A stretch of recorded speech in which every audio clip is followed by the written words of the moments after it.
Hey all, Nova here. So we're back for part 2 of the 3-part series around cocoa and chocolate. Thank you everybody for those who sent some feedback on part 1, and definitely happy as always to sit out and talk about cacao and what that looks like. So we talked about the history and the benefits of cacao last week. Now I'm going to talk about chocolate this week.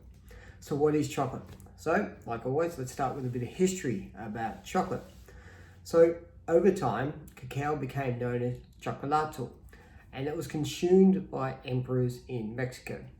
In around 1519, Captain General of Spain Cortes witnessed an offering to then Emperor Montezuma of around 50 golden bowls filled with chocolate. They tasted it, they found it to be quite bitter, but 11 years later, Cortes actually introduced chocolate into Spain. Now, initially, as I said, it actually tasted quite bitter, and the Spanish weren't used to that. So what the Spanish did, they grabbed some sugar, they grabbed some cinnamon, combined it all in with the cacao, and next thing you know, we've actually produced chocolate. What we have today is not far removed from what was actually consumed back in 1530. So we're talking a long time ago, That's the origin of how we actually got to chocolate.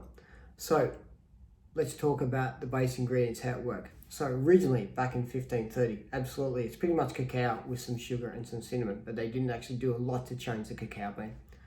Nowadays, it is completely different. So yes, chocolate, the cacao bean is still used as the base ingredient that has actually come along.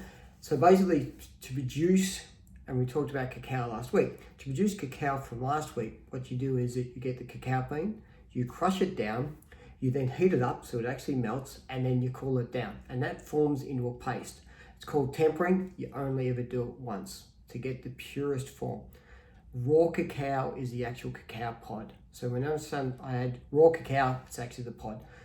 This is the purest form of cacao, and that's what we consume. And it actually contains all the chemicals and everything we spoke about last week around anandamide and everything else. And it's in its pure natural, and it's got all the cocoa butter and all the healthy oils that actually come in with it, and so you can consume that and take all that in. When it comes to chocolate production, completely different. They get the cacao and they temper it around 12 to 15 times. Now, as anyone knows in world of chemistry and so forth, the more that you heat stuff up and you do something, you actually change the chemical properties of what the original thing was, and that's what actually happens with the cacao. So over a period of time, as you heat it up and cool it down and heat up and cool it down, what also happens is the cacao butter separates out from the actual cacao.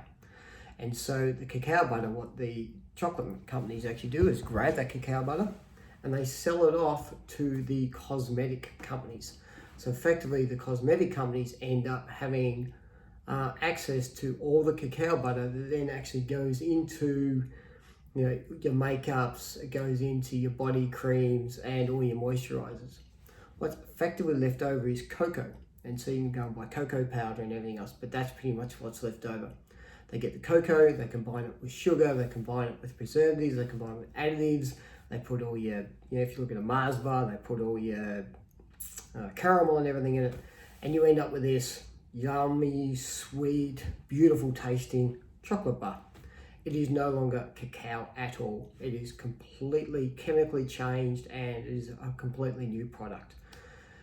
What the producers of chocolate know what to do is how to trigger into your brain. They know that dopamine is the happy drug, and they also know that if you get the right level of sugar production, be it lollies or chocolate, it is going to trigger that part actually in the brain.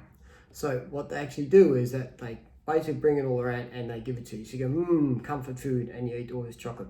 Sadly, the outcome of that, you have a sugar spike, and then you have a lapse.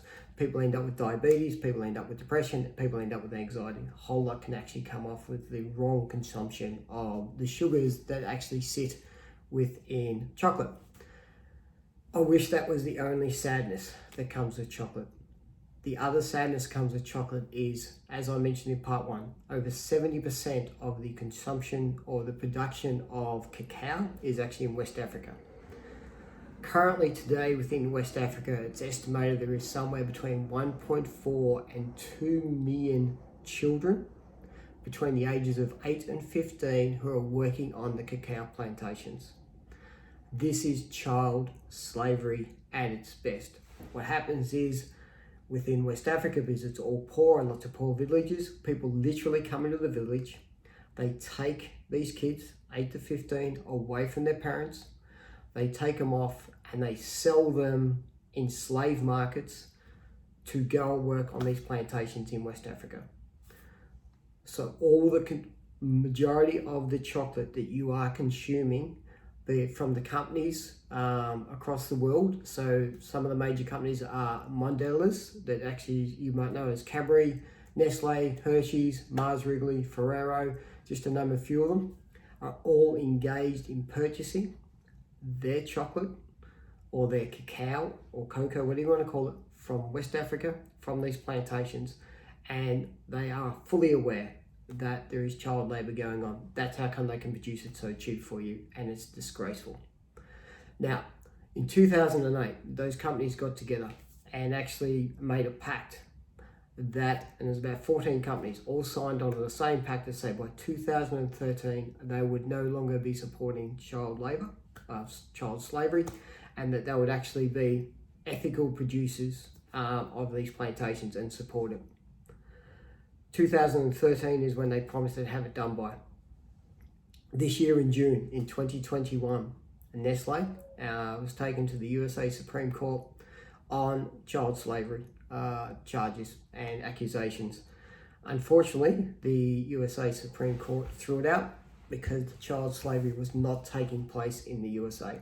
Because it was taking place in West Africa, the USA Supreme Court says we cannot deal with this case. The fact that someone took it, and this was actually people operating on behalf of African kids who had escaped the slavery, the fact that they took it there means that it is still taking place. So what does that actually look like for you? Let me put it in simple terms. When you go and consume that chocolate, supermarket, takeaway, service station, and don't worry, I was doing it. I'm hands up, Mars bar freak. I would eat them all the time. When you go and do that, you are knowingly supporting an industry that is actually supporting child slave labour. And you can do your own research on this. Don't have to take the word from me. The other thing I would suggest is when your child is actually asking for that chocolate, if your child, nephew, niece, your own direct child is between the ages of 8 or 15 and you hand them that chocolate for them to have, when you do that, look in their eyes and picture them working in a plantation 12 to 14 hours away from you, away from your family, in extremely poor living conditions. Imagine that's what that they're doing.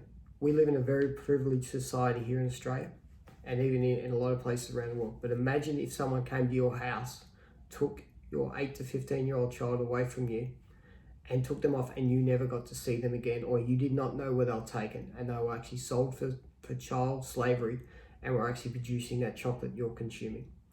Just something to have a think in the back of your mind. I know I promised to go these to 5 minutes, but this is a hugely important video to talk through on this one. This is now happening. So all I would suggest is, I'm not going to say don't stop eating chocolate. Everybody has their own personal choice. Like, I was a huge consumer of chocolate. Becoming aware of what's actually taking place in the unethical practices, I personally have now chosen not to consume chocolate. Or if I want to consume chocolate, similar to what I spoke about last week, I actually find chocolate or cacao. I have cacao-based chocolate, so purest form of cacao in the chocolate, and I ensure that the cacao has been sourced from an ethical location, be it Peru, Guatemala, and from one of the areas that I know that actually do ethical production of cacao. So I'm just going to put it out there just to have a think through when you're consuming this chocolate. Sure, it's great, and we have it at work, and we have it all the time. There is a cost to a poor child of you actually enjoying that one-off hit of that temptation. You go, I just need a sugar hit. There is a cost to doing that. So that's it. I'm going to try and I will finish this under the 10-minute mark. So it's double what I want, but this was such an important one to put out there about the unethical practices around chocolate and how bastardized cacao has actually become. So next week, I'll talk about my own practices, what I'm going to be doing with cacao. So much love and peace, and chat next week.